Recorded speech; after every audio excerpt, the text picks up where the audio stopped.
What's going on, guys? Welcome back to the channel. Now behind me you see my newly to me bought C5 Z06 Corvette from 2002. Now as I introduced that car to the channel last week, a subscriber commented on that specific video that, hey, that used to be my car. I'm like, wait. I clicked on his channel, his YouTube, because he actually is a YouTuber from the Houston area, the Car Per Garage. I scrolled on to his videos and I saw this Corvette on his channel 8 years ago. Now I'm like, wow, how can that happen? Because I didn't buy it directly from him. Now as I went through my Carfax report, this car was always in the Texas area. Now the car has clean title, no nothing. I went and checked all the body lines, so everything looks great. Now it tells you the amount of owners that the car had, and one thing that stood out, and that's why I actually bought this car, because one guy owned this car for 15 years. The car is 21 years old, and for 15 years this guy, the Car Per Garage, owned it. And kind of because of him, but obviously they don't reflect their name, YouTuber or anything like that, but he happened to be subscribed on my channel, which as of today I have around 1600 subscribers. So in my mind, like, why would a Corvette guy, oh, by the way, if you guys go out and check out this channel, tell them, hey, 297 mods send me, because he has a C7 Z06. He just traded a scat pack that he used to own for a new, what was it again, Camaro ZL1 1LT. I'm like, crazy. Also he has an older Corvette from the 80s. So he has 3 beautiful cars on his channel, and I'm like, why would this Chevy guy, because he's technically a Chevy guy, follow me? But if you just heard me, he used to have a scat pack, and because of the scat pack he actually followed my channel. And when I sold my scat pack and we spoke, because I asked him to DM me on Instagram, and he told me he's happy that he didn't unsubscribe and he kept following, because look at this. Today I have his previous, I would call it baby, because it's kind of my baby right now, but weird. It's just weird. He gave me a nice list of all the things he did to the cars, which I will go through with you guys right now. So without further ado, let me open up the car up, show you guys the engine bay, show you guys the inside of the car, which is all the things I didn't do last week. Was just showing the car that I just bought. Let's open this car up right now.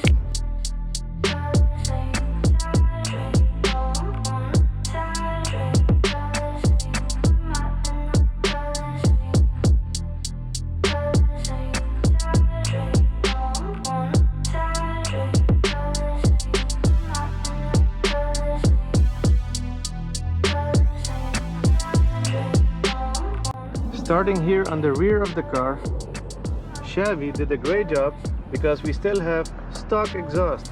Now these stock exhausts are actually titanium exhaust, which is crazy to hear. From 2002, Chevy chose to go this route to save some weight.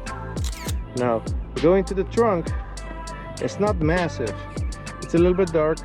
I still have a little bit of stuff in here, so you know, it's a 21-year-old car, but it looks pretty good. Obviously there's no extra wheels in here, no spare wheels, and if you can see here, you can actually see in the front of the car, so there's no extra compartment.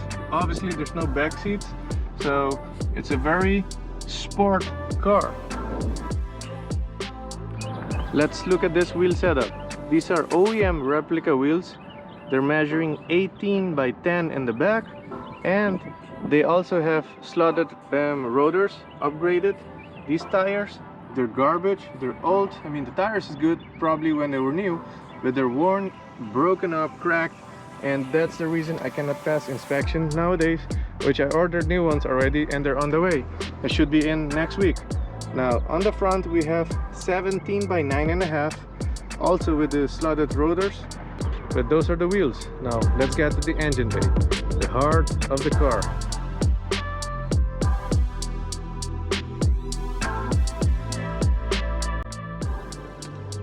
Now that we saw the nice shots of this beautiful LS6 engine bay, Mr. Carper did a beautiful job of doing all these red hoses, which is something I would have also done because they look amazing on this car.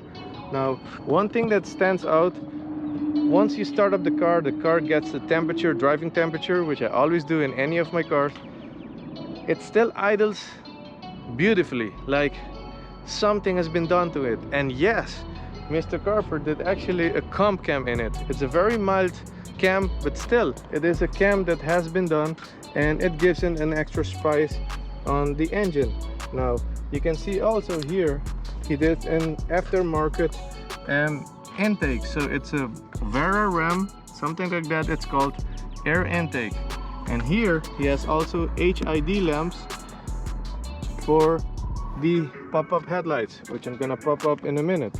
Now, other than that, in the engine bay itself, it has beehive valve springs, and basically that's it for the engine bay work. So nothing too bad at all.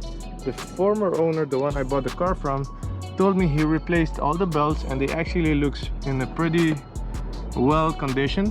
And the only thing he didn't swap, he told me, was the timing chain.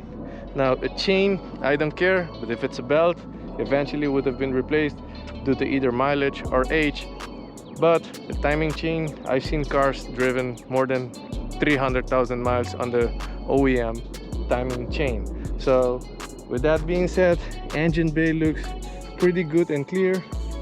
Battery is still from 2019, so it was done, so it has to be replaced eventually. But other than that, pretty stock-ish and actually pretty beautiful, but not clean enough for me, which I'll be having a cleanup engine bay soon.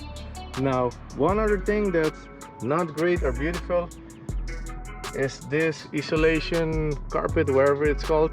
It's just horrible. It's broken up over there, broken up over there. It doesn't look beautiful at all. I looked up already and I actually saw one, so I might be picking it up in the next couple of weeks. So this will have a totally different look, and hopefully you guys like how the engine bay looks like. So again, 405 horsepower and 400 pound-feet of torque. That's what Mr. Carper told me also from Carper's garage. I'm gonna fire it up and let you guys hear the engine.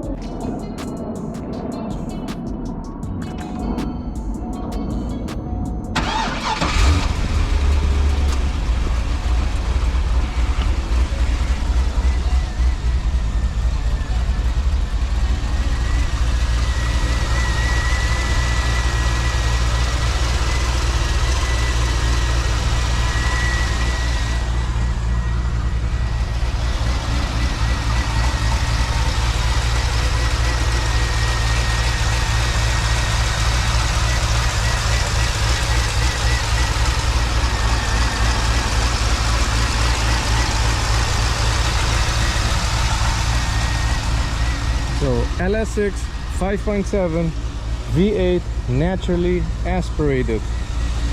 Beautiful, quiet, a little bit quiet for my taste. So for now, that's gonna be it for the outside part of the car. Now let's hop on the inside part. Now looking at the inside of the car, starting here at the door panel, nothing too bad. It has some Bose speakers. They're not great, but they're from 2002, so they're better than what it normally would be back then. One thing that fell off and broke off, actually was broken already from here, is this little plastic thing. I got it right here. I actually just ordered it from Amazon, and before I realized the other side also missed one, so I need to get home and order a second one. It only costs $6. Thankfully they make a lot of these interior pieces of these 2000 cars, which is for me amazing because they're over 20 years old now. We got a Z06 also here on the dash.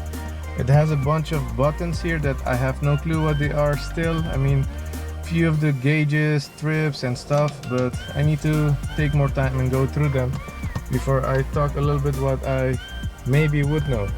Now here you guys can see there's OEM factory radio and AC unit. Thankfully everything works, no issues.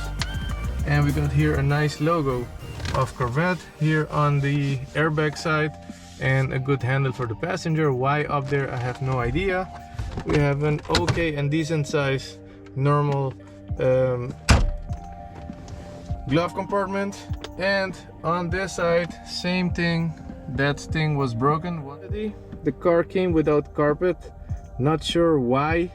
The car doesn't smell very funny, but the previous owner is a smoker, and I mean, I'm not gonna judge anybody, but if it's your car, you can do whatever you want with it. But I don't like people to smoke in my car, so from now on, obviously, it doesn't smell funny like smoke cars, but it is what it is. And one other thing that stands out here, a little hole. Curiosity, it actually looks like a cigarette tip that probably he was driving and poof, touch it instead of opening the window enough. This tint has to be replaced. There's a little bit scratch here. It's not horrible, it does the job. And the rear ones, here I have the mounting camera for my GoPro, which I was trying out last week. Now honestly, that's it for the interior, because there's not a lot to it. There's a rear view mirror and that's it. So let me stand outside because it's very dark in here. Now that I just stepped back out of the car, two things I forgot. This window is very wobbly. On the other side, at the passenger side, it isn't. So there's something which I will eventually open it up. Not sure it's why this thing was broken, but I'll find out. It's not a big deal because the window go up and down, which is very important. The other thing is here. This weather stripping is not looking very great. You can see it's kind of patch, or something was done to it to keep it. So eventually I will get that also fixed. And I completely forgot to show you guys the seats. The seats are in horrible shape, at least in my opinion. Plus, I dislike leather a lot. This is my first ever car that I bought with leather, and obviously they will not stay as leather because I will swap them out. So there's not anything else with leather in this whole car besides the seats, because there's no rear seats, as you guys can see. So that will be basically some little projects down the road. So if you want to continue and watch how this car will get into a better shape and better, at least perfect for my taste, please subscribe to the channel, comment down below, let me know what you want to see in the next videos. If there's something that you know more about the Corvette that I do, just let me know, and I'll catch you guys in the next one. Out.